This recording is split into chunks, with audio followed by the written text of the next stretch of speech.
I'm not the type of guy who overshares online. I've always preferred stability, quiet mornings, clean code, and knowing exactly who's in my corner. That's how things were with Chloe for 4 years. We met through mutual friends in our late 20s, both career-focused but craving something real. She was warm, creative, spontaneous, everything I wasn't. We worked because we balanced each other. We lived together for 2 years in a small apartment downtown. She decorated the place with plants and crystals. I kept the router hidden behind the couch so it wouldn't clash with her Zen aesthetic. We had our routines: Tuesday night Thai food, Sunday morning hikes. It wasn't some whirlwind fairy tale, but it was ours. Solid. Reliable. So when she told me she was going on a transformational yoga retreat, upstate, I didn't think much of it. It sounded like a harmless escape. She'd been talking about needing to realign lately, and honestly, I thought some time away would help. She'd been restless, posting quotes about sacred energy and breaking patterns on Instagram. I figured it was a phase. Some people buy houseplants. Chloe downloaded astrology apps. When she came back, though, something had shifted. She was glowing. Literally glowing.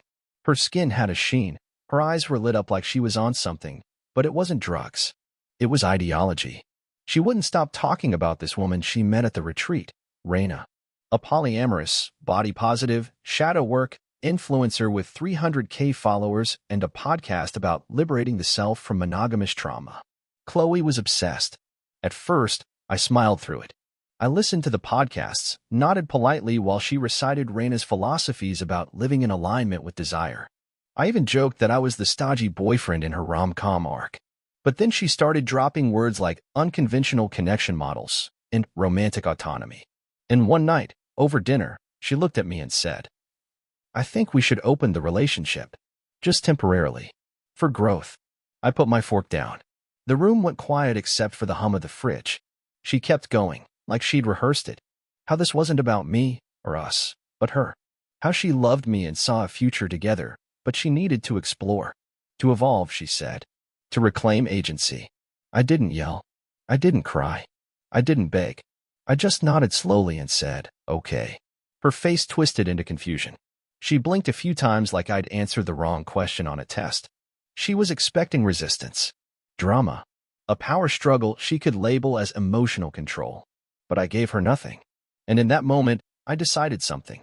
If she wanted to explore, I'd support her. But I'd be watching. Quietly. Closely. Because love doesn't make you blind.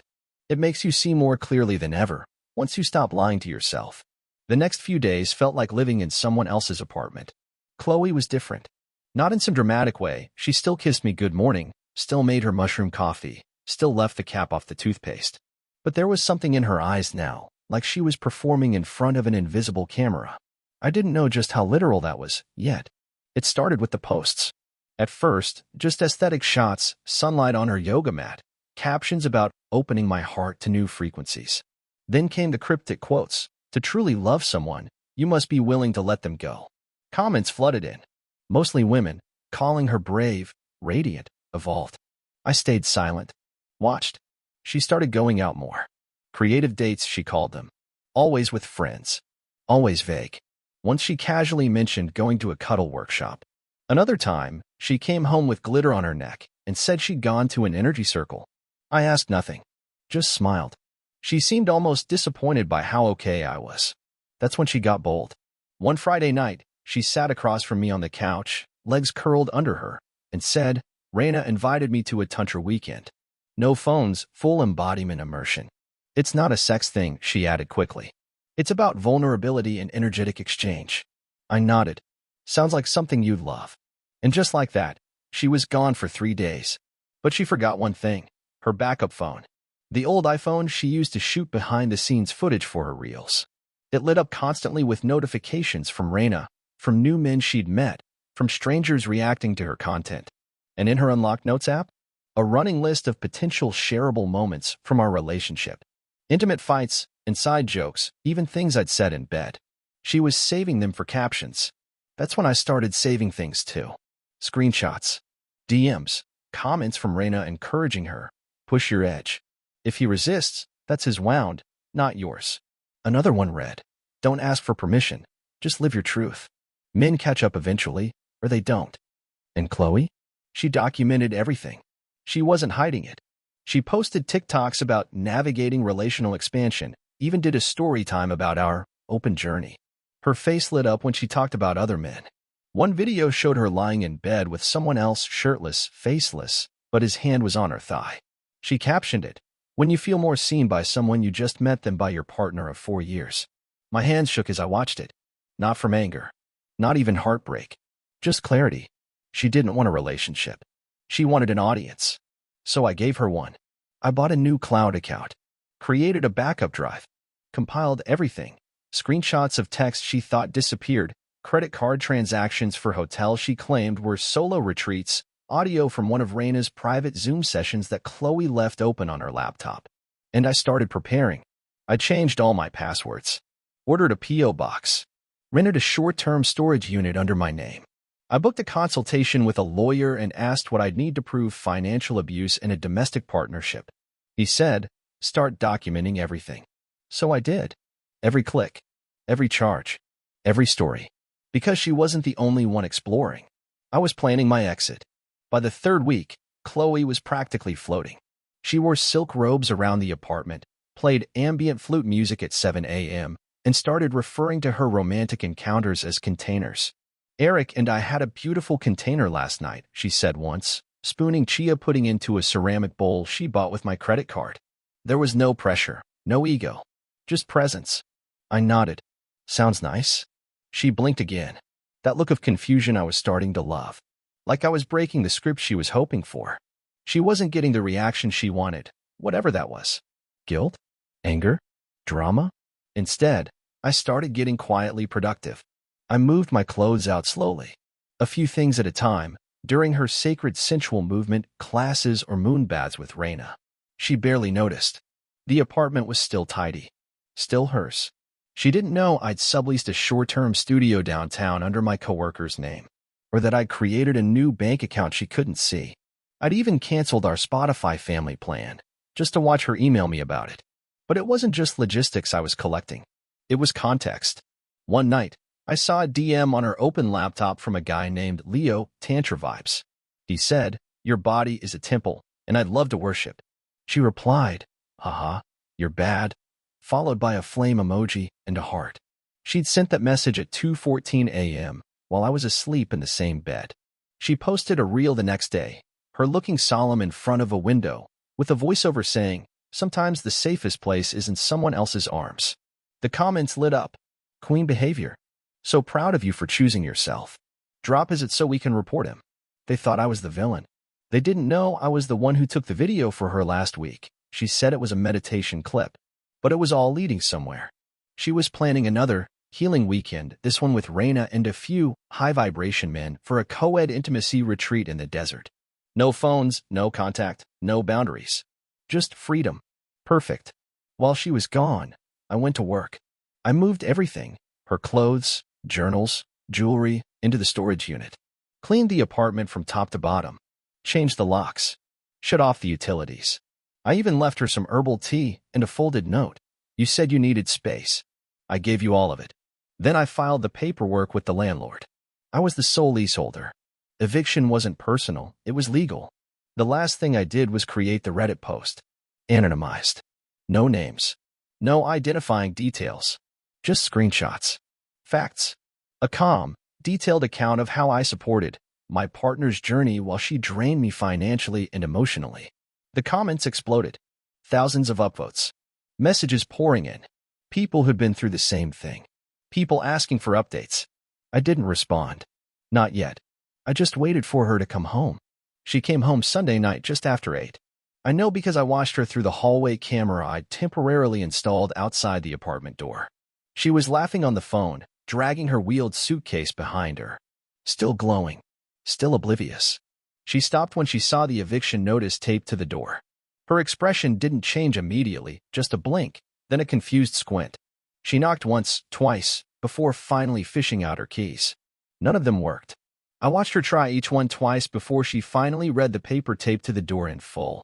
Then came the real show, confusion morphing into panic, panic into rage. She called me 5 times. I didn't answer. She left a voicemail. "Hey, I'm home. and something's really wrong with the apartment. Can you call me? The next one was less polite. What the hell is this on our door? Call me now. She had no idea that her name was never on the lease. That while she was sharing beds with strangers, I was sharing documentation with my lawyer. Bank statements, receipts, videos of her talking about charging luxury experiences to my divine masculine. One video even showed her laughing at a brunch table with Raina. I mean, if he's dumb enough to keep paying for everything, is it even cheating? My lawyer said it was more than enough to build a case, especially the credit card statements.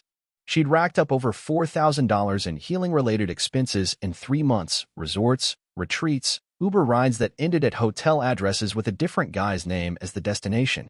She didn't even bother hiding it. That was the part that stunned me the most. The total disregard. The audacity. I sent her an email that night. Just one sentence. Your belongings are in storage. Here's the address. My attorney will be in touch. She replied in 5 paragraphs, accusing me of betrayal, of emotional violence, of undermining her growth. She used words like patriarchal sabotage and energetic punishment. My favorite line was, I never thought you'd weaponize stability against me. I almost laughed. Instead, I uploaded the video she made with Raina, where they role-played breaking up with their inner masculine. I made sure to blur faces and names, anonymized every detail, and posted it on a subreddit about relationship manipulation. It blew up. Thousands of comments. Some supportive, some horrified, some dissecting every frame like a courtroom deposition. She became a case study, just not the kind she imagined. And still, she tried to spin it. She posted a video in soft lighting, voice trembling, saying she was deeply hurt by a partner who weaponized the internet against her. She wore a gray hoodie, no makeup. The comments were mixed this time. People started asking questions. Then came the final blow. One of her Healing Weekend partners messaged me. He'd recognized her from the Reddit post.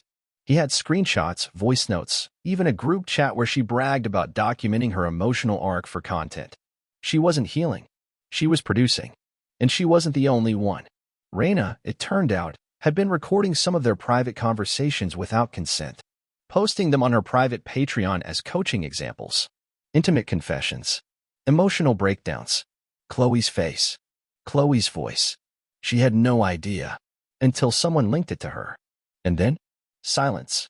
No more story times. No more cryptic quotes. Just silence. She showed up at my new place 2 days later. I hadn't told her the address, but I guess she still had access to an old shared calendar entry with the leasing agent's name. That, or someone tipped her off. Either way, she was standing outside my door at 6:45 a.m. in a long coat and socks like she'd rushed over the moment she found it.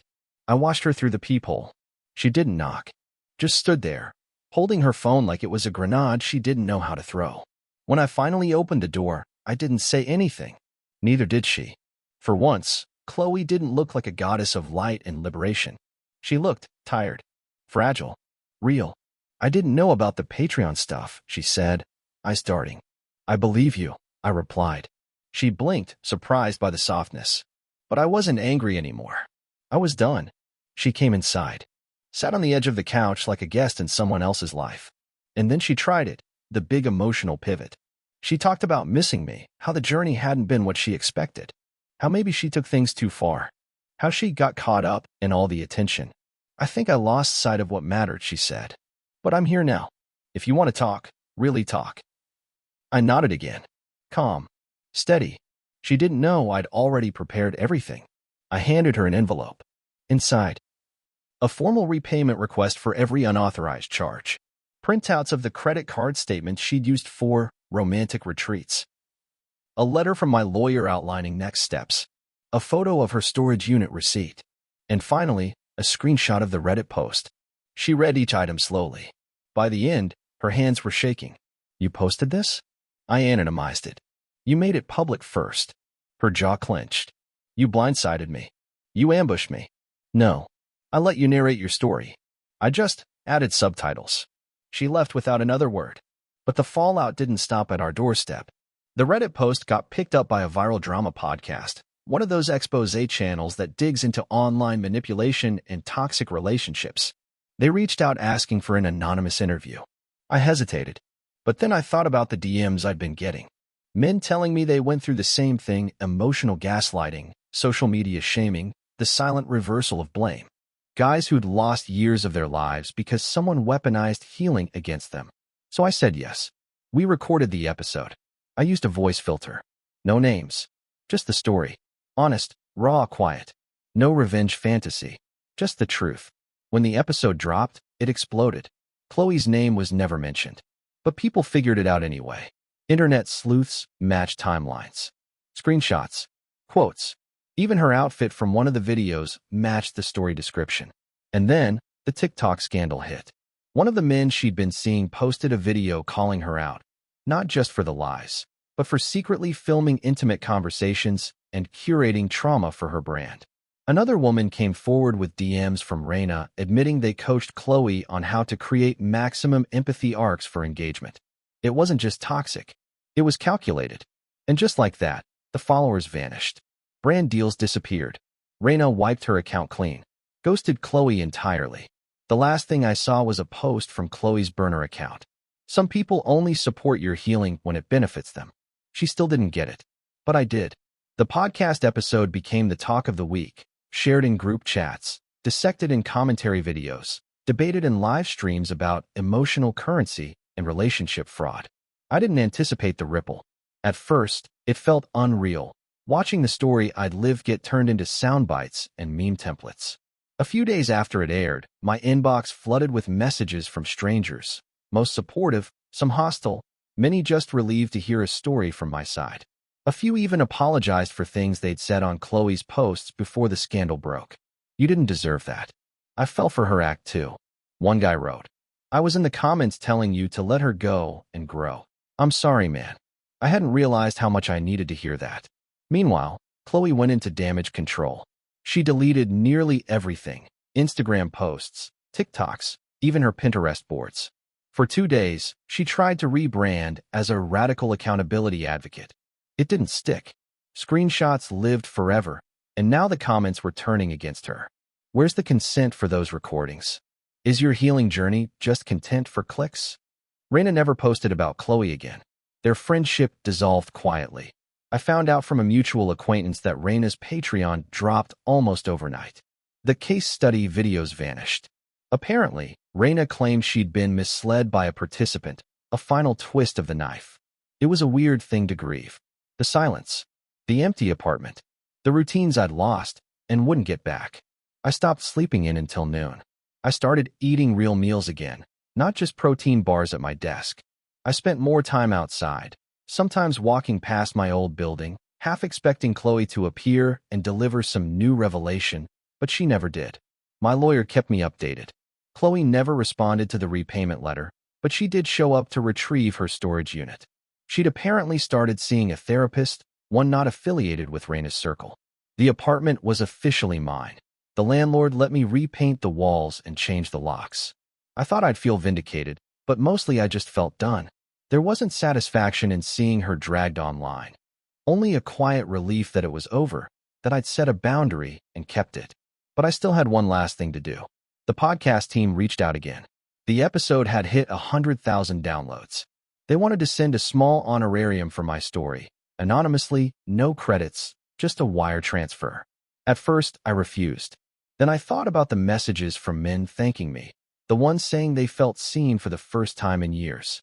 So I took half the money and donated it to a men's mental health charity. I didn't announce it. I didn't tweet it. I just did it. That night, for the first time in months, I slept straight through until morning. A few weeks later, my story felt like someone else's viral drama, swallowed up by news scandals and internet cycles. I kept my head down at work, grateful for the quiet. The online chaos faded. My phone stopped buzzing. I let myself breathe.